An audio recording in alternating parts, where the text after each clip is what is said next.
السلام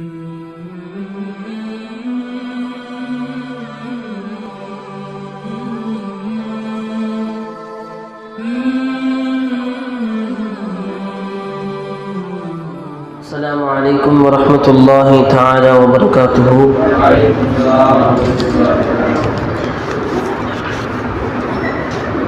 إن الحمد لله نحمده ونستعينه ونستغفره ونؤمن به ونتوكل عليه ونعوذ بالله من شرور أنفسنا ومن سيئات أعمالنا من يهده الله فلا مضل له ومن يضلل فلا هادي له ونشهد أن لا إله إلا الله وحده لا شريك له ونشهد أن محمدا عبده ورسوله وما بعد. நம்மை எல்லாம் முஃமின்களாகவும் முஸ்லிம்களாகவும் படைத்த கண்மணி நாயகம் முஹம்மது ரசூலுல்லாஹி ஸல்லல்லாஹு அலைஹி வஸல்லம் அவர்களின் அருள் நிறைந்த உம்மத்திலே ஒரு அங்கத்தினர்களாக ஆக்கி அருள் புரிந்தானே அந்த அல்லாஹ்விற்கு எல்லா புகழும் உண்டாகட்டுமாக. அல்ஹம்துலில்லாஹ் அல்ஹம்துலில்லாஹ் அல்ஹம்துலில்லாஹ். அல்லாஹ்வுடைய மாபெரும் கருணையால் அல்லாஹ் நம்மை இந்த இல்மை படிப்பதற்காக வேண்டியும் அதை மக்களிடத்திலே கொண்டு போய் சேர்ப்பதற்காக வேண்டியும் அல்லாஹ் நம்மை பொறுக்கெடுத்துக் கொண்டான். அல்ஹம்துலில்லாஹ். வெளியிலே ஒரு பள்ளிக்கு இமாமாகவோ அல்லது ஒரு மதரசாவிற்கு முதர்ரிஸாகவோ செல்லும் பொழுது எல்லா நாடுகளிலேயும் எல்லா ஊர்களிலேயும் குறிப்பாக தமிழகத்திலே நமக்கு ஏற்படக்கூடிய பெரிய பிரச்சனை என்ன அப்படின்னு சொன்னால் அவாமுன் நாசும் நிர்வாகிகளும் தான். அவர்களை சமாளிக்க தெரியாமல் அவர்களிடத்திலே எப்படி நடந்து கொள்ள வேண்டும் என்பது அறியாமல் பெரும் பெரும் இல்மு உள்ள உலமாக்கள் எல்லாம் அந்த இல்முடைய வேலையை விட்டுவிட்டு சாதாரண கோழிக்கடைகளுக்கும் சாதாரண சின்ன சின்ன வியாபாரங்களுக்கும் சென்று விடுகிறார்கள். இல்மின் கடலாக இருந்தவர்கள் மதரசால ஃபர்ஸ்ட் வந்தவங்க எல்லாம். காரணம், அந்த பொதுமக்களுடைய தொல்லை தாங்க முடியல, இல்லை அந்த நிர்வாகிகள் அவர்களுடைய தொல்லை எங்களால் தாங்க முடியல அப்படின்னு சொல்லி நிறைய உலமாக்களிடத்திலே சந்திக்கக்கூடிய வாய்ப்பும் கிடைத்தது. இதே திருப்பூர்ல சில பேர் அப்படி இருந்தாங்க. அப்ப பொதுமக்களிடத்தில் எப்படி நடந்து கொள்ள வேண்டும், நிர்வாகிகளிடத்திலே எப்படி இருக்க வேண்டும்.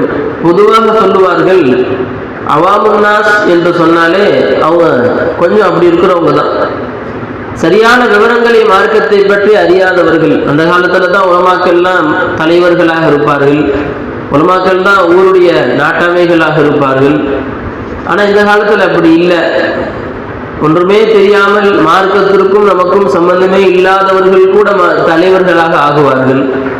சல்லல்லாஹு ஆழ்வர்கள் அனுப்பும் பொழுது குர்ஆன் கற்றிருந்து ஹதீஸ் கற்றிருந்து நபிசல்லாஹு சஹாபத்துல இருந்து நன்கு பயிற்சி பெற்றவர்கள் அனுப்புனாங்க. இந்த காலத்துல இந்த மாதிரி சூழ்நிலைகள் குறிப்பாக தமிழகத்துல இல்லை. அப்ப அவர்களிடத்துல எப்படி நடந்து கொள்ள வேண்டும், என்னென்ன இருந்தால் நாயகம் ஸல்லல்லாஹு அலைஹி வஸல்லம் எவ்வாறு இந்த சமூகத்திற்கு மத்தியிலே வாழ்ந்தார்களோ அதுபோன்று வாழ்வதற்கு நமக்கு வசதியாக இருக்கும், மார்க்கத்தை எடுத்து சொல்வதற்கு வசதியாக இருக்கும் என்று பார்க்கணும். முதல்ல ஒன்னே விளங்கிக்கணும், நம்ம தான் அல் உலமாஉ வரஸத்துல் அன்பியா, உலமாக்கள் நபிமார்களுடைய வாரிசுகள். ஹஜ்ரத் அல்லாமா ஐனி ரஹ்மத்துல்லாஹி அலைஹி அவங்க சொல்லுவாங்க, வரஸத்துல் அன்பியான்னு சொன்னதுனால இல்முக்கு மட்டும் சொல்லல, வரஸத்துல் அன்பியாய் ஃபில் இல்மு மட்டும் இல்லை. ஒரு நபிக்கு என்னென்ன பிரச்சனைகள்லாம் வந்துச்சோ அந்த எல்லா பிரச்சனைகளையும் சந்திக்க ஒரு ஆலிமுக்கு தெரியணும். நான் நல்லா தொழுக வைப்பேன், கிராத் நல்லா இருக்கு, பயான் நல்லா பேசுவேன், 5 வக்து அழகா தொழுக வைப்பேன், மார்க்க சட்டம்லாம் தெரியும், இது மட்டும் ஒரு ஆலிமுக்கு இப்ப பத்தாது. ஒரு நபி எதையெல்லாம் அவர்கள் சந்தித்தார்களோ அது அனைத்தையும் ஒரு ஆலிம் சந்திக்க வைப்பார். அவர் ஒவ்வொரு நேரத்திலும் வேற வேற மாதிரி இருக்கணும். திடீர்னு பார்த்தா பேர் வைக்க கூப்பிடுவாங்க, அந்த இடத்துல சந்தோஷமா இருக்கணும் முகம். திடீர்னு பார்த்தா 1 மணி நேரத்தில் மையத்து விட்டு கூப்பிடுவாங்க, அந்த இடத்துல முகம் சோகமா இருக்கணும். திடீர்னு பார்த்தா மருதாணி வைக்கணும்னு சொல்லுவாங்க, அந்த இடத்துல போய் பேசணும். திடீர்னு 2 பேரை சேர்த்து வைக்கணும், பிரச்சனையாகி போயிடுச்சுன்னு சொல்லுவாங்க. திடீர்னு 2 பேரை பிரிச்சு விடணும்னு சொல்லுவாங்க, தலாக் வாங்கி தரணும்னு சொல்லுவாங்க. ஒருத்தர் திடீர்னு கோபமான நிலைமையில வருவார், திடீர்னு சில பேர் பொம்பளை புத்தியில வருவாங்க. எல்லாரிடத்திலேயும் அணுக தெரிய வேண்டும் ஒரு ஆலிம். அவருக்கு இன்னைக்கு ரொம்ப வீட்டில் ஒரு மையத்து வீட்டு போயிட்டு ரொம்ப கவலையாகவே இருக்குன்னு சொல்லி அந்த கவலையோடவே கல்யாண மஜ்லிஸ் போனார். கல்யாண வீட்டில் எல்லாம் கோச்சுக்குவாங்க. கல்யாண வீட்டில் இந்த சந்தோஷத்தோடய மையத்து வீட்டுக்கு வந்தார், அவ்வளோ அந்த வீட்டில் எல்லாம் கோச்சுக்குவாங்க. நாங்கள் எல்லாம் கஷ்டப்பட்டிருக்கோம், நீ மட்டும் சந்தோஷமாக உட்காந்துருக்கையா அப்படின்னு சொல்லி. திடீர்னு பழைய சோறு வைப்பாங்க, அதையும் சாப்பிடணும். ஒரு வீட்டுக்கு ஃபாத்தியா கூப்பிடுவாங்க, பழைய சோறு தண்ணி ஊற்றி ஊறுகாய் தொட்டு சாப்பிட சொல்லுவாங்க. திடீர்னு ஒரு வீட்டுக்கு போனால் பிரியாணி வைப்பாங்க. இது எல்லாவற்றையும் சந்திக்கக்கூடிய ஒரு ஆற்றல் ஒரு ஆலிமிடத்திலே இருக்க வேண்டும். அவர் தான் வரசத்துல் அன்பியா, அன்பியாக்குடைய வாரிசு. இல்லை நான் ஏன் இவ்வளவா இருப்பேன், நான் இப்போ சமூக சேவை செய்வேன்னா அது முடியாது. இந்த காலத்தில் தமிழகத்தில் சாத்தியமே கிடையாது. ஒரு முதர்ரிசாக இருப்பவர் கூட நிர்வாகிகிட்ட ஒரு மாதிரி பேச வேண்டிய ஒரு சூழ்நிலை, சமூக மக்களிடத்தில் ஒரு மாதிரி பேச வேண்டிய ஒரு சூழ்நிலை, சமூகத்தார்களுக்கும் நிர்வாகிகளுக்கும் ஏற்பட்ட பிரச்சனைகளுக்கும் இவங்க தான் போகணும். அதுக்காக மாணவர்கள் சின்ன மக்த பிள்ளைங்க சண்டை போட்டுக்கிட்டாலும் இவங்க தான் போகணும், நிர்வாகிகள் சண்டை போட்டுதான் இவங்க தான் போகணும். எல்லோருக்கும் இவர்கள் தான் சென்று செய்ய வேண்டி இருக்கிறதுனால ரசூல் ஸல்லல்லாஹு அலைஹி வஸல்லம் எந்த வாழ்க்கையை வாழ்ந்தாங்களோ அந்த வாழ்க்கை இப்படி நம்ம வாழ்ந்தோம். ஈஸியா என்ன செய்யலாம், அந்த பிரச்சனைகளை கையாளலாம். அடிப்படையான எல்லாத்துக்கும் எல்லா ரசூல் ஸல்லல்லாஹு அலைஹி வஸல்லம் வாழ்ந்த முழு வாழ்க்கையும் பேச முடியாட்டியும் அடிப்படையான ஒரு 4 விஷயங்கள் இன்ஷா அல்லாஹ் ஹஜ்ரத் அவர்கள் சொன்னது மாதிரி சொல்லக்கூடிய பாக்கியத்தை எல்லாம் கொடுக்கணும். இந்த 4 விஷயம் கம்பல்சரி எல்லாத்துக்கும் இருக்கிற ஒரு ஆலிம்கிட்ட. இன்னும் சொல்ல போனா இந்த 4 விஷயத்துல அடி வாங்கினதுனாலதான் இன்றைக்கு 99% உலமாக்கள் நீக்கப்படுவதும், அவர்கள் அந்த பள்ளிவாசலோட தானா நீங்கிறதா இருக்கட்டும், நிர்வாகிகள் நீக்கிறதா இருக்கட்டும், இல்ல ஊர் பிரச்சனை வந்து நீக்கிறதா இருக்கட்டும், எல்லாருமே இந்த நாள்ல அடி வாங்கினவங்களா தான் இருப்பாங்க. இந்த நாள் கம்ப்ளீட்டா இருந்துச்சுனாலே போதும். சில உலமாக்கள்லாம் கேட்டா 50 வருஷமா ஒரே பள்ளியில இமாமா இருக்கிறோம், 10 முத்தவள்ளியத்துக்கு சாப்பிட்டாங்க. உங்க தாத்தாவையும் தெரியும், உங்க அத்தாவையும் தெரியும், உங்க அத்தாவையும் தெரியுங்கிறாங்க. 10 முத்தவள்ளியத்துக்கு சாப்பிட்டவர்கள் எத்தனையோ உலமாக்கள்லாம் இருக்கிறாங்க. இந்த 4 குணங்கள் அவரிடத்துல இருக்க வேண்டும். அப்பதான் ஒரு ஊரை அவர் வழிநடத்த முடியும். முதலாவது விஷயமாக சொல்லுவார்கள், எப்பயுமே சிரித்த முகத்தோடு இருக்க வேண்டும். முதல் விஷயம்னா, நீங்க சமூகத்துக்கு போக போறீங்க, அதனால நல்லா இது பண்ணிக்கிறது. எப்பயுமே யார்கிட்டையுமே சரி, வரக்கூடிய ஒரே ஒரு 3 வயது மக்த பிள்ளையாக இருந்தாலும் அவனிடத்திலேயும் சிரித்து அன்போடு பேச வேண்டும். ஒரு நிர்வாகி ஊர் தலைவர் வந்தாலும் அவர்கிட்டையும் சிரித்து பேச வேண்டும். நம்மை பற்றி ஊரெல்லாம் புறம் பேசிய ஒருவன் வருவான், அவனும் வீட்டு ஃபாத்தியாக நம்மகிட்ட தானே வந்தாகணும், அப்பயும் அவன்கிட்ட மகிழ்ச்சியாக தான் பேசணும். நான் வர முடியாதுன்னு சொல்லக்கூடாது, அப்பயும் அவனிடத்திலே சிரித்து பேச வேண்டும். ஸல்லல்லாஹு அலைஹி வஸல்லம் வாழ்க்கையை எடுத்து பார்த்தோம்னு சொன்னா ஆயிஷா நாயகம் சொல்லுவாங்க, ஒரு வாட்டி சஃபியா ரலியல்லாஹு ஆயிஷா நாயகத்துக்கும் அந்த கீரத்து பிரச்சனை, ரோஷ பிரச்சனை, மனைவிமார்களுக்கு ரோஷ பிரச்சனை. ஸல்லல்லாஹு அலைஹி வஸல்லம் ரொம்ப கோபமா பேசுறாங்க. ஸல்லல்லாஹு அலைஹி வஸல்லம் அப்படியே பொன்முருவல் புத்தகங்களா இருக்கிறாங்க. அபூபக்கர் நாயகத்துக்கு கோபம் வந்துருச்சு. அவங்க ஆயிஷா நாயகத்தை அப்படியே தண்டிக்கலான்னு வர்றாங்க. அபூபக்கர் அமைதியா இருக்கு, பெண்களுக்கு கீரத்திற்கு தான் செய்யும், அமைதியா இருக்கு அப்படின்னு சொல்லி ஸல்லல்லாஹு அலைஹி வஸல்லம் சிரிச்சுக்கிட்டே இருப்பாங்க. ஆயிஷா நாயகம் கோவப்பட்டா இருக்க முடியும்? நம்ம எதிர்த்து வர்றாங்கன்னா கோவப்படலாம். அப்படி எது புயல் அடிச்சா தென்னை மரம் எதிர்க்குது, அதை உடச்சு தூக்கி போடலாம். புல்லு மாதிரி படுத்துட்டா யாரை போய் எதிர்க்கிறது? ஒண்ணு மேல ஆயிஷா அமைதியாயிட்டாங்க. கோபப்படுற மூடே போயிடுச்சு அவங்களுக்கு. அது மாதிரி ஸல்லல்லாஹு அலைஹி வஸல்லம் எல்லோரிடத்திலேயும் சிரித்து கொண்டு இருப்பார்கள். அது முதல்ல நம்ம வீடுகள்ல இருந்து ஆரம்பிக்கணும். சர்க்கார் சொல்லுவாங்க, நல்லா நிர்வாகிகிட்ட நல்லா சிரிச்சுக்கிட்டு இருப்பார், மற்றவர்கள் சமூகத்தை சிரிச்சுட்டு எல்லாத்தையும் சிரிச்சுட்டு இருப்பார். வீட்டுக்குள்ள வந்தோடனே இஞ்சி திண்ட குரங்கு மாதிரி ஆயிடுவார், என்ன சொல்லு அப்படின்னு சொல்லி. அந்த மாதிரி நம்ம முகம் என்ன ஆகக்கூடாது, மாறக்கூடாது. எங்க மீன் வாங்கிட்டீங்களா, அதை வாங்கிக்கலாம் அப்படிங்கிறது. அதாவது வெளியுள்ள கோபத்தை எல்லாம் யாரையா காட்டா நம்மளை அழிச்சு விடுவாங்க. அதனால கொண்டு வந்து மனைவிட்ட காட்டுறது, இது நல்ல குணம் இல்லை. எப்பயுமே ஸல்லல்லாஹு அலைஹி வஸல்லம் சிரித்த முகமுடையவர்களாக இருப்பார்கள். ஒரு சஹாபி ரசூலுல்லாஹ்வை பார்க்க வந்தாங்க. ரசூலுல்லாஹ் இந்த மாதிரி புன்முறுவல் பூத்து எல்லாரும் பார்த்து சிரிக்கிறாங்க. அவங்க அடிமை, ரொம்ப தாழ்ந்த ஒரு மனிதர் பிலால் வருவாங்க. அவர்களை பார்த்தும் அப்படியே ஒரு கோடீஸ்வரனை பார்த்து எவ்வாறு பொன்முறுவல் பூத்தார்களோ அதே போல ஒரு சின்ன ஒரு ஏழை வந்தாலும் ஒரு அடிமை வந்தாலும் அவரை பார்த்து முறுவல் பூப்பாங்க. அதை பார்த்து அவர் முஸ்லீம் ஆனார். அவர் முஸ்லீம் ஆனது மட்டும் இல்லை, அவர் பிற்காலத்தில் அறிவிக்கிறார், மாரைத்து அக்ஸர தபஸ்ஸுமம் மின் ரசூலில்லாஹி ஸல்லல்லாஹு அலைஹி வஸல்லம். ரசூலுல்லாஹ் மாதிரி அதிகமா புன்சிரிப்பு சிரிச்சு பார்த்ததே இல்லை. நம்ம மாதிரி கெக்க புக்கம் சிரிக்கிறது இல்லை, காமெடி பண்ணி வெடச்சு சிரிக்கிறது இல்லை. பொன்முறுவல் பூத்து மகிழ்ச்சியா பார்த்தோன்னே அவன் ஒரு கவலையோட ஒருத்தவங்க வந்திருப்பாங்க நமக்கு முன்னாடி, ஒரு பொதுமக்களோ ஒரு நிர்வாகி யாரோ வந்திருப்பாங்க. நம்மளுடைய பொன்சிரிப்பை பார்த்தோன்னே அவன் கவலை பாதி பறந்து போயிடும். அடே முடிச்சு அவ்வளவுதான், அதே பாதி சந்தோஷமா ஆயிடுவார். என்னப்பா ஒன்னும் இல்லை சார், எல்லாம் போயிடுச்சு சார், அப்புறம் என்ன அப்படின்னு சொல்லி என்ன ஆயிடுவாரு. சரி, நம்ம கவலையா இருக்கிறோம், அந்த நேரத்தில் கவலையா முடிஞ்சு வச்சுக்கலாமா? ஆலிம்கள் நம்ம கவலையா இருக்கிறதே மறந்துடும். ஸல்லல்லாஹு அலைஹி வஸல்லம் அஷத்துன் நாஸி பலாஅல் அன்பியா, உலகத்திலே அதிகம் சோதனைக்கு உள்ளாக்கப்பட்டவர்கள் ஸல்லல்லாஹு அலைஹி வஸல்லம். பிறந்த 6 குழந்தைகள் இறந்து போறாங்க ஸல்லல்லாஹு அலைஹி வஸல்லம் கண்ணுக்கு முன்னாடியே. மனைவிமார்கள் இறந்து போனார்கள், தோழர்கள் இறந்து போனார்கள், இவ்வளவோ கவலைகள் ஸல்லல்லாஹு அலைஹி வஸல்லமுக்கு. லஅல்லக பாகிஉன் நஃப்ஸக அல்லா யகூனு முஃமினீன், நிரந்தரமா உங்களை நீங்க அழிச்சுக்குவீங்க போல் தெரியுது, எவ்வளவு கவலைப்படுறீங்களே அல்லாஹ்வே கேட்கிறான். அப்படி இருந்தும் ஸல்லல்லாஹு அலைஹி வஸல்லம் எல்லாரும் பார்த்து பொன் சிரிப்பு சிரிச்சாங்க. இது ஒரு ஆலிமுக்கு வேணும்.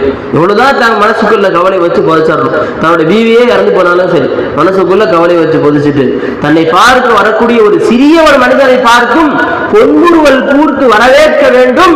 இப்பதான் அந்த ஆலிம் சரியான சமூகத்தை சீர்திருத்தக்கூடியவராக ஆகிறார். இன்னொரு சஹாபி ரசூல் ஸல்லல்லாஹு அலைஹி வஸல்லம் அறிவிக்கிறாங்க, மா ஹஜபனி ரசூலுல்லாஹி ஸல்லல்லாஹு அலைஹி வஸல்லம் முன்து அஸ்லம்து வலா ரஆனி இல்லா தஹ்கன். ஸல்லல்லாஹு அலைஹி வஸல்லம் என்னை சிரிச்சே தவிர பார்த்ததே இல்லை. வெறுப்பா பார்க்கவே மாட்டாங்க, கடுகடுத்து பேசவே மாட்டாங்க. அன்போடு எல்லோரையும் பொன்முறுவல் கூர்த்து தான் பேசுவார்கள். இன்னொரு சஹாபி ரசூல் அறிவிக்கிறார். இது முதல் பண்பு நம்ம இடத்துல வரணும். இரண்டாவது பணிவு வரணும். ரெண்டாவது என்ன பணிவு வரணும். நான் ஒரு ஆலிம், அவர் ஜாஹில். நான் ஆலிம் தானே, அவர் ஜாஹில் தானே, இந்த பார்வை என்னைக்குமே வரக்கூடாது. ஒரு சாதாரண ஒரு கடைநிலை மனிதரும் அல்லாஹ் நமக்கு அனுப்பிய ஒரு மனிதர் என்ற நோக்கத்தில் பார்க்கணும். முக்கியமா ஓதி முடிக்கக்கூடிய மாணவர்கள், தஹ்சீல் மாணவர்கள் என்னைக்குமே ஞாபகம் வச்சுக்கணும். நான் ஒரு ஆலிம், அவர் இந்த மாதிரி ஒண்ணுமே இல்லாத ஒரு சாக்கடையை கழுவக்கூடிய ஒரு மனிதர், அவரை நான் மதிக்கணுமா? நினைக்கவே நினைக்காதீங்க. எவ்வாறு ஒரு தலைவர், ஊர் தலைவராக இருக்கட்டும், உங்களுக்கு சம்பளம் கொடுக்கிற முதலாளியாக இருக்கட்டும், அவர் வந்தால் எவ்வாறு நீங்கள் வரவேற்பீர்களோ அதே போல் நீங்கள் ஒரு சாதாரண ஒரு தொழிலாளிக்கு முன்னாலும் பணிந்து வரவேற்க வேண்டும். ஸல்லல்லாஹு துஆ செய்றாங்க, அல்லாஹும்ம ஜஅல்னி ஃபீ அயுனின் நாஸி ஸகீரன், அல்லாஹும்ம ஜஅல்னி ஃபீ அய்னி ஸகீரன் வஜஅல் ஃபீ அயுனின் நாஸி கபீரா. என் பார்வையிலே நான் மிகவும் தாழ்ந்தவனாக எனக்கு தெரிய வேண்டும், மக்களுக்கு மத்தியிலே நீ என்னை கண்ணியப்படுத்துவனாக, கண்ணியமுள்ளவனாக ஆக்கு. இந்த ஹதீஸுக்கு விளக்கம் எழுதும் போது சூஃபியாக்கள் எழுதுறாங்க, மக்கள் மத்தியில் உனக்கு நல்ல கண்ணியம் வரணும்னு சொன்னா நீ முதல்ல பணிவு கொண்டு வரணும். நீ நம்ம ஒண்ணுமே இல்லை என்ற எண்ணம் உனக்கு முழுமையாக வந்ததற்கு பின்புதான் மக்களுக்கு மத்தியிலே உனக்கு மதிப்பு ஏற்படும். ஷேகுமார்களுக்கு முன்னாடி பொதுமக்கள் இருக்கிறாங்க, அதே மாதிரி ஆலிம்களுக்கு மத்தியிலே இருக்கிறாங்க. ரெண்டு பேரும் மத்திய எவ்வளவு வித்தியாசம் இருக்கு பார்த்தீங்களா? ஒரு ஆலிமை பார்க்கும்போது ஒரு அவாமன் எப்படி பார்க்கிறார், இன்னும் சொல்ல போனா சில இடங்களில் ரொம்ப மோசமா போயிட்டு இருக்குது. ஆலிம்கள் சர்வசாதாரணமாக பேசுவது, சில பின்னாடி சொல்லுவாங்கதான். ஒரு ஷேഖை மதிக்கும் போது எப்படி மதிக்கிறார் பாருங்க. அதே பொதுமக்கள் ஷேഖுக்கு மரியாதை செய்யக்கூடிய முறையையும் ஒரு சாதாரண ஒரு அவாமுக்கு மரியாதை செய்யக்கூடிய முறையும் அந்த ஷேഖ் ஆலிமா இருக்கிறாங்கன்னா பார்க்கறது இல்லை. காரணம் என்ன தெரியுமா? அந்த ஷேഖ் அந்த பாடத்தை கற்றுக்கொள்ளக்கூடிய அந்த ஷேഖ் என்ன செய்யறாங்க, மிகவும் கனிந்து போகிறார்கள். ஒரு சாதாரண ஒரு முரீது வந்தாலும் அவரையும் ஒரு பெரிய கோடீஸ்வரையும் ஒன்றாக அமர வைத்து இவருக்கு எதை டீயை கொடுக்குறோமோ அதே டீ அவருக்கும் கொடுக்குறாங்க, அவரை முன்னால் அமர வைக்கிறார்கள். அந்த கோடீஸ்வரர் வந்தார், பேசினார், ஒரு மணி நேரம் அனுப்பிச்சு விட்டுறாங்க, இவரு பக்கத்திலே வச்சிருக்கிறாங்க, போக்குவரத்து செலவு இவங்க கொடுக்குறாங்க. இதுவாறு அதை கண்ணியப்படுத்தக்கூடிய அந்த பணிவு இருக்குதா இல்லையா, அது மேல கொண்டு வந்துடும். அது எங்கேயோ கொண்டு போயிடும். நம்மகிட்ட இருக்கிற குறைய கூட மறைச்சிடும். ஒரு ஆலிம் பத்தி ஒரு பர்சன் குறை இருக்கும், அந்த குறை கூட அவருக்கு முன்னால் ஏற்படக்கூடிய அந்த பணிவு என்ன செஞ்சிடும், நம்மகிட்ட இருக்கிற குறையவே மறைச்சிடும். அந்த அளவுக்கு பணிவுக்கு மாபெரும் ஒரு அந்தஸ்து இருக்குது என்னைக்குமே. அதான் அல்லாஹ் சொல்றான், ரசூல் ஸல்லல்லாஹு அலைஹி வஸல்லம் சொல்றாங்க, மன் தவாதஅ லில்லாஹ், அல்லாஹ்விற்காக வேண்டி பணிந்தார். இந்த ஒரே ஒரு 100 ரூபாய் சம்பளம் வாங்குற இவர்கிட்ட ஒரு பைசா கூட எதிர்பார்க்க முடியாது. இவர் வீட்டில் என்னை ஃபாத்திஹா கூப்பிடுறாரு அப்படி நினைக்க கூடாது. எனக்கு ஒரு பைசா கூட காசு தர வேணாம். அவரும் என்னை நம்பி இருக்கக்கூடிய இந்த ஊரை சார்ந்த பொதுமக்கள், அவருடைய வீட்டுக்கும் நான் செல்லுவேன் என்று போய் சில ஊர்களில் பார்க்கும் பொழுது உலமாக்கள் இப்படி இருந்ததா. அதாவது கோடீஸ்வரர் வீட்டுக்கு போகும்போது ஃபாத்திஹா ஓதும் போது 30 ஜூஸை குரானை ஓதி முடிச்சிடுறது, ஏழைகள் வீட்டுக்கு போகும்போது அப்படியே 2-3 ஜூஸ் ஓதிட்டு மூடிடுறது. இந்த மாதிரி எல்லாம் நம்ம நடந்துக்கூடாது. காரணம் என்ன, நம்ம ஏற்றத்தாழ்வு நம்ம பார்வையில் இருக்கக்கூடாது. ரசூல் ஸல்லல்லாஹு அலைஹி வஸல்லம் அந்த பார்வையை பார்த்திருந்தார்கள் என்று சொன்னால் எந்த ஒரு பிலாலும் நமக்கு கிடைத்திருக்க மாட்டார்கள், எந்த ஒரு சஹாபாக்களும் நமக்கு கிடைத்திருக்க மாட்டார். சஅத் இப்னு அபீ வக்காஸ், இப்னு மஸ்ஊத், சஅத் இப்னு வக்காஸ் உயர்ந்த குலத்தை சார்ந்தவர்கள். இப்னு மஸ்ஊத் ரலியல்லாஹு அன்ஹு அடிமை அவர்கள், பிலால் ரலியல்லாஹு அன்ஹு அடிமை, யாஸர் ரலியல்லாஹு அன்ஹு அடிமை, மார்பெரும் மார்க்கத்தை கற்றறிந்த ஆலிம்களாக ஆனார்கள். இக்ரிமா ரலியல்லாஹு அன்ஹு இப்னு அப்பாஸ் ரலியல்லாஹுடைய அடிமை. அவ்வளோ உயர்ந்த பார்வை ஸல்லல்லாஹு அலைஹி வஸல்லம் எல்லோரையும் பார்த்ததன் காரணத்தினால் தான் இன்றைக்கு நமக்கு சஹாபாக்கள் கிடைச்சாங்க இல்லையா? அபூ ஜஹலையோ அபூ லஹபையும் தான் ஸல்லல்லாஹு அலைஹி வஸல்லம் சீர்திருத்திருக்கணும். ஆனால் ஸல்லல்லாஹு அலைஹி வஸல்லம் ஏழை சஹாபாக்களை தான் பார்த்தார்கள், அவர்களை மிகவும் கவனித்தார்கள். இந்த ஏற்றத்தால் நம்மகிட்ட என்ன செய்யக்கூடாது, நம் பார்வையிலே இருக்கவே கூடாது. கான ஸல்லல்லாஹு அலைஹி வஸல்லம் நாயகம் ஸல்லல்லாஹு அலைஹி வஸல்லம் பற்றி சொல்லுகிறார்கள், யஜ்லிசு யகுலு அலல் அர்த், மேஜையெல்லாம் உட்கார்ந்து சாப்பிட மாட்டாங்க. மக்களோடு மக்களாக ஒரே தட்டிலே அமர்ந்து கீழே அமர்ந்து சாப்பிடுவார்கள் ஸல்லல்லாஹு அலைஹி வஸல்லம். யஜ்லிசு ஜல்சத்தல் அப்த், ஒரு அடிமை அமர்வதை போல் தான் அமர்வார்கள். ரெண்டு காலை நட்டு வச்சு இப்படி வளையம் போட்டு ஸல்லல்லாஹு அடிமைகள் அமர்வாங்களா இல்லையா? சிறை கைதிகள் அமர வைப்பாங்களா இல்லையா? கைதிகள் என்ற ஒரு வேகத்தில் வந்து அந்த மாதிரி அமர்வாங்க ஸல்லல்லாஹு அலைஹி வஸல்லம், அவ்வளோ மிகவும் பணிந்தவர்களாக. இவ்வாறு இருக்கும் பொழுதுதான் மக்களுக்கு மத்தியிலே நம்முடைய அந்தஸ்து உயரும். நம்ம மேல தூக்கணும், அல்லாஹ் கீழே தள்ளி விட்டுருணும். பெருமை ஏற்பட்டு விட்டது என்று சொன்னால் அல்லாஹ் மக்கள் பார்வையிலே நம்மை தாழ்த்தி விடுகிறான், ஒன்றும் இல்லாதவர்களாக ஆக்கி விடுகிறான். இது இரண்டாவது விஷயம். மூன்றாவது மிக முக்கியமான விஷயம், இன்றைய உலமாக்களுக்கு ரொம்ப முக்கியமான விஷயம் என்னன்னா கில்லத்துல் கலாம், குறைவான பேச்சு வேண்டும். அந்த காலத்துல அரட்டை அப்படின்றது இருந்துச்சு. இந்த காலத்துல வந்து கில்லத்துல் ஃபோன் வேணும். ஃபோன் ரொம்ப கம்மியா, அதாவது அத்தியாவசிய தேவைகளுக்கு மட்டும்தான் நம்முடைய கையில ஃபோன் இருக்கும். இப்ப டைம் 1 மணி நேரம் ரெஸ்ட் இருக்குது, 1 மணி நேரம் நம்ம ஃப்ரீயா இருக்கிறோம். ஃபஜ்ர் தொழுகை வச்சாச்சு, லுஹர் வரைக்கும் இந்த வேலையெல்லாம் முடிச்சாச்சு, மக்தப் முடிஞ்சிருச்சு. இப்போ லுஹருக்கு இன்னும் 2 மணி நேரம் டைம் இருக்குது. என்ன செய்யலாம்ன்ற வந்து முதல்ல நம்ம சிந்தனை ஃபோனுக்கு தான் போகும். அதுதான் அந்த இடத்துல தப்பே. போனின் பக்கம் நம்ம சிந்தனை போகக்கூடாது. போன் எதற்கு? நம் வாழ்க்கையில் நாம் பயணிப்பதற்கு உதவியாக இருப்பதற்கு தான்.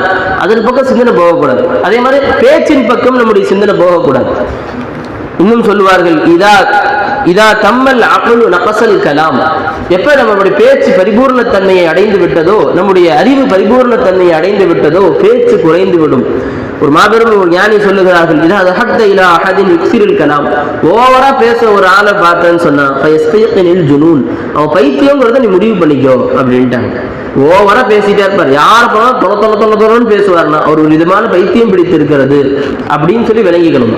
பேசாமல் இருப்பவர் தான் அறிவாளிக்கு. சனதாசன் சொல்றாங்க, இதா உஅத்திய இலா அஹதின், ஒருத்தருக்கு கில்லத்துல் கலாம் கொடுக்கப்பட்டிருக்கிறது என்று சொன்னால், இன்னொரு குணத்தை சனதாசன் சொல்லி சொல்றாங்க, அவரிடத்தில் அவரை பற்றி பிடித்துக் கொள்ளுங்கள், அவர் யுத்தில் ஹிக்மா, ஞானம் கொடுக்கப்பட்டிருக்கிறார் என்று சொன்னாங்க ஸல்லல்லாஹு அலைஹி வஸல்லம். நண்பர்களே, ஸல்லல்லாஹு அலைஹி வஸல்லம் ஹதீஸ்ல எடுத்து பாருங்க, 1/2 வரி, 1 வரி, 3 வரி, ஒரு மாபெரும் சமூகத்தை சீர்திருத்திய பயான் பேசிய ஸல்லல்லாஹு அலைஹி வஸல்லம் ஹதீஸ் ஒரு 3 வரி 2 வரி. நம்ம ஒரு நேரம் பேசுற பேச்சு எழுதணும், ஒரு புகாரி எழுதணும். இந்த நேரத்தில் அவர் எவ்வளவு பேசினார், ஒரு நாள் எவ்வளவு பேசினார் ஒரு புகாரி, ஒரு நாள் இந்த நாள் எவ்வளவு பேசினார் ஒரு முஸ்லீம், அவ்வளவு எழுதணும். ஸல்லல்லாஹு அலைஹி வஸல்லம் மொத்த வாழ்க்கையில் பேசினதை கிதாபில் எழுதிட்டாங்க. அன்பர்களே, அரைவரி பேச்சு, அத்தீன் வன் நசீஹத், இது ஒரு நாளின் உபதேசம். அத்வா மஃகுல் இபாத், இது ஒரு நாளின் உபதேசம். அல் ஜலீசு ஸாலிஹ் கைரும் மினல் அல் ஜலீசு ஸூ கைரும் மினல் வஹதா, இது ஒரு நாளின் உபதேசம். அரைவரி, 1 வரி. ஸல்லல்லாஹு அலைஹி வஸல்லம் நீண்ட பயான்கள்லாம் பார்த்தீங்கன்னா ஹஜ்ஜத்துல் விதாவுடைய பயான் இருக்கும், ஒரு 3 பக்கத்துக்கு தான். அதுவும் புகாரில 3-4 பக்கத்துக்கு இருக்கும். அது மட்டும் இல்லாமல் மற்றபடி ரசூல் ஸல்லல்லாஹு அலைஹி வஸல்லம் பயானை பாருங்க, ஒரு சில ஹதீஸ்கள் மட்டும் தான் பெருசா போகும். அதுலயும் ஏதாவது சரித்திரம் வரலாறு உள்ள வந்ததுனால பெருசா போகும். மற்றபடி ஸல்லல்லாஹு அலைஹி வஸல்லம் பேசிய வார்த்தைகள் ஜவாமிஉல் கலீம், மட்டுருக்கம் கொடுக்கப்பட்டவர்கள் ஸல்லல்லாஹு அலைஹி வஸல்லம். ரொம்ப வளவலெல்லாம் பேச மாட்டாங்க. இவ்வாறு இருந்தோம் என்று சொன்னால் மக்கள் நம்மள்ட்ட இடத்துல ஏதாவது ஒரு வார்த்தை அஜித் நம்ம பார்த்து சொல்லிட மாட்டாங்க, ஷேഖ நம்ம எதிர்பார்க்கிறோமா இல்லையா, என்னை பார்த்து ஒரு வார்த்தை சொல்லிட மாட்டாங்களா அப்படின்னு சொல்லி இந்த மாதிரி மக்கள் நம்மை பார்த்து ஏங்க ஆரம்பித்து விடுவார்கள். இந்த ஆளு நம்ம பார்த்து ஒரு வார்த்தை சொல்லிட மாட்டாங்களா, ஒரே ஒரு வார்த்தை சொல்லிட்டா போதுமே, அந்த வார்த்தைக்காக காத்திருக்கக்கூடிய கூட்டம் உருவாகிவிடும். எப்ப நம்முடைய பேச்சை நம்ம குறைச்சுக்கிட்டோமோ. ரொம்ப முக்கியமான விஷயம். அதே மாதிரி அந்த ஹஜ்ரத் சொல்லி காட்டினாங்க, நான் வந்து இமாமா தான் இருக்கிறேன், பள்ளிக்கு லாஸ்டா போவாங்க, பாவம் சொல்லும் போது போவாங்க. போயிட்டு யார்ட்டையும் பேசுறது தொழுது முடிச்சுட்டு அப்படியே மெஹராப்லேயே உட்காந்துருவாங்க. உட்காந்துட்டு அங்கேயே ரொம்ப நேரம் இருந்துட்டு எல்லா மக்களும் போனதுக்கப்புறம் வெளியே வருவேன். யார்ட்டையும் பேசக்கூடிய சந்தர்ப்பம் கிடைக்காது என்ன அந்த ஹஜ்ரத் சொன்னாங்க. சக்கர் நாயகம் சொல்லி காட்டினாங்க, நீங்க மக்களுக்கு மத்தியில் உங்களுக்கு கண்ணியம் வேண்டுமா, ஒரு வக்து தொழுகனா அதுக்கு 1/2 மணி நேரத்துக்கு முன்னாடியே போயிருக்கு. சுன்னத் தொழுதுட்டு உங்களுடைய மெஹராப் இருக்கும்ல, இமாமத் செய்யக்கூடிய இடம், அந்த இடத்துல உட்காந்து குர்ஆன் ஓத ஆரம்பிச்சிருங்க. யாரும் வந்து டிஸ்டர்ப் பண்ணவே மாட்டாங்க. யார் மெஹராப்ல வந்து பேச போறாங்க, தேவையான விஷயம் மட்டும் அவங்க வந்து பேசுவாங்க. தொழுது முடித்து எல்லா மக்களும் வெளியே சென்றதற்கு பின்னால் முஅஸ்ஸின் போவார்ல, அவர் உங்களுக்கு வெயிட் பண்ணிட்டு போகணும். அந்த மாதிரி கடைசியா நீங்கள் பள்ளியை விட்டு வெளியே போகுங்கள், மக்கள் உங்களை மதிப்பார்கள். சகானே சொல்லி காட்டுறாங்க. அப்ப அன்பர்களே, பேச்சை எப்போது நாம் குறைக்கின்றோமோ அப்பொழுதுதான் மக்களிடத்திலே இருந்து எல்லாரிடத்திலே இருந்தும் கண்ணியம் நமக்கு ஏற்படுகிறது. அப்படி சக வாழ்க்கையிலேயே பார்க்கலாம். ஒரு புது பையன் வர்றார், அவரை பார்த்து எப்படி பேசுவோம்? வாங்க போங்க. சின்ன வயசா இருந்தாலும் வாடா போடான்னு சொல்ல மாட்டோம். அவர் பழகி பேசி பேசி பழகி 1 நாள் 2 நாள் 3 நாள் ஆச்சு, வாடா போடான்னு ஆகுது பார்த்தீங்கன்னா. காரணம் என்ன? பேச்சு அதிகமாகும் பொழுது கண்ணியம் நமக்கு மத்தியிலே குறைந்து விடுகிறது. அதனால கில்லத்துல் கலாம் என்றைக்குமே மிகவும் அவசியம். 4வதாக அதை சொல்லி காட்டினாங்க, மென்மை வேண்டும். எல்லா இடத்திலேயும் மென்மையாக பழக வேண்டும். ஸல்லல்லாஹு அலைஹி வஸல்லம் சொல்றாங்க, மன் ஊதிய ஹல்லஹு மினல் ரிஃப்க் ஊதிய ஹல்லஹு மினல் கைர் என்று சொன்னாங்க ஸல்லல்லாஹு அலைஹி வஸல்லம். இன்னொரு ஹதீஸ்ல சொல்லும் பொழுது, ஊத்தியல் கைர குல்ல, அனைத்து நன்மையும் கொடுக்கப்பட்டு விட்டார். யாருக்கு ஏனும் மென்மை அல்லாஹ் அவருக்கு வழங்கி இருக்கிறார் என்று சொன்னால் அவருக்கு எல்லா விதமான நன்மைகளும் கிடைத்து விட்டது என்று பொருள். எல்லா நன்மையும் அவருக்கு கிடைச்சிடும். ரொம்ப மென்மையா இருக்கணும். ஒரு முறை ஹாரூன் ரஷீத் மன்னர்கிட்ட ஒரு ஆலிம் மார்க்க சட்டம் சொல்லதான் வந்திருக்கிறார். பயங்கரமா கத்துறாரு கடந்துக்கிட்டு, நீ ஒரு செஞ்ச தப்பு அப்படி இப்படி கத்துறாரு. ஹாரூன் ரஷீத் மன்னர் ஒரே வார்த்தை சொன்னாங்க. அது ஹஜ்ரத் கஸாலி இமாம் அவர்கள் தங்கள் கிதாபிலே பதிவு செய்திருக்கிறார்கள். அவர் சொல்றாங்க, நீ மூசா அலைஹிஸ்ஸலாமை விட நீங்க மூசாவும் இல்லை, நான் ஃபிரௌனும் இல்லை. என்னை விட மட்டமான ஃபிரௌனிடத்திலே உங்களை விட உயர்ந்த மூசா அலைஹிஸ்ஸலாமை அல்லாஹ் அனுப்பும் பொழுது அல்லாஹ் சொல்லுகிறான், ஃபஊலா லஹு கௌலன் லய்யினன் லஅல்லஹு யததக்கரு ஓ யக்ஷா. அந்த ஃபிரௌன்ட்ட போய் மென்மையான வார்த்தைகளை பேசுங்க, மென்மையாக இடத்துல பேசுங்கள். எவ்வளோ கொடுங்கோல் ஃபிரௌனிடத்திலே மூசா நபியை எல்லாம் அனுப்பும் பொழுது சொன்ன வார்த்தை என்ன? மென்மையா பேசுங்க, உங்க கோபத்தை அங்க காட்டாதீங்க, மென்மையா பேசுங்க. லஅல்லஹு யததக்கரு ஓ யக்ஷா. அவன் பயந்து கொள்வதற்கு அந்த மென்மை வசதியாக இருக்கும், அவன் சிந்திப்பதற்கு அந்த மென்மை வசதியாக இருக்கும். பொதுவா ஒருத்தர் கோபமா சொன்னாலே அவர் ரைட்ல இருக்க, சரியா சொல்றாரா தப்பா சொல்றாரான்னு யோசிக்க மாட்டார். என்னை எதிர்த்து பேசிட்டியா, நானும் எதிர்ப்பேன் அப்படிதான் நினைப்பார். எதிர்க்க ஆரம்பித்து விட்டால் திரும்ப பின்வாங்கவும் மாட்டார். அதனால எவ்வளோ பெரிய தவறு செய்தவரிடத்திலே நீங்கள் முன்னோக்கினாலும் மென்மையாக பேசி பழக வேண்டும், அமைதியா அழகா சொல்லி பழகணும். அப்ப அவ்வாறு நாம் சொல்லும் பொழுது நம்ம எல்லோரும் மதிக்கத்தக்கவர்களாக, உடனே அந்த தவறை திருத்துவதற்கு அந்த பொதுமக்களாக இருக்கட்டும், அந்த நிர்வாகிகளாக இருக்கட்டும், அவர்களுக்கு வசதியாக இருக்கும் என்று அதை சொல்லி காட்டுறாங்க. அப்ப அன்பர்களே, இந்த 4 விஷயங்கள் எல்லாம் ஞாபகம் வச்சுக்கணும். சொல்லுங்க, முதல் விஷயம் என்ன? சிரித்த முகத்தோடு இருக்க வேண்டும். தபஸ்ஸும், எல்லாரும் பார்த்தாலும் சரி, ஏற்றத்தாழ்வு இல்லாமல் எல்லோரிடத்திலையும் சிரித்த முகத்தோடு இருக்கும். 2வது, பணிவுடன் இருக்க வேண்டும். எல்லாரிடத்திலையும் பணிவு இருக்கணும். நான் அவரை உயர்ந்தவர் இவர் தாழ்ந்தவர் என்ற என்ன செய்யக்கூடாது, இந்த பார்வையே இருக்கக்கூடாது. நாம் பணிந்தவர்கள், நாம் பாவைகள் என்ற எண்ணம் இருந்துகிட்டே இருக்கணும். 3வது, கில்லத்துல் கலாம், குறைந்த பேச்சு. யாரிடத்திலும் அதிகமா பேச்சே வச்சுக்க கூடாது. பேச்சு அதிகமாகிவிட்டாலே நமக்கு அந்தஸ்து குறைய ஆரம்பித்து விட்டது என்பதை நாம் அறிந்து கொள்ள வேண்டும். 4வது என்ன சொன்னா, மென்மையாக நம்ம மக்களிடத்திலே நடந்து கொள்ள வேண்டும். இந்த 4 தன்மைகள் இருந்துக்கணும். இன்னொரு 4 இடம் இருக்கு. அந்த 4 இடத்துல நம்ம பேசவே கூடாது, மௌனம் காக்க வேண்டும். இந்த இடத்துலலாம் குறைச்சிக்கணும்னு சொன்னாங்க. ஆனால் இன்னொரு 4 இடம் இருக்கிறது இந்த கில்லத்துல் கலாமிலே. அந்த 4 இடத்துல அல்லாஹ் தஆலா இந்தபடி வாழக்கூடிய பாக்கியத்தை அல்லாஹ் நமக்கு தந்தல் புரிவானாக. ஆஹிர் தஅவானா அல்ஹம்துலில்லாஹ்.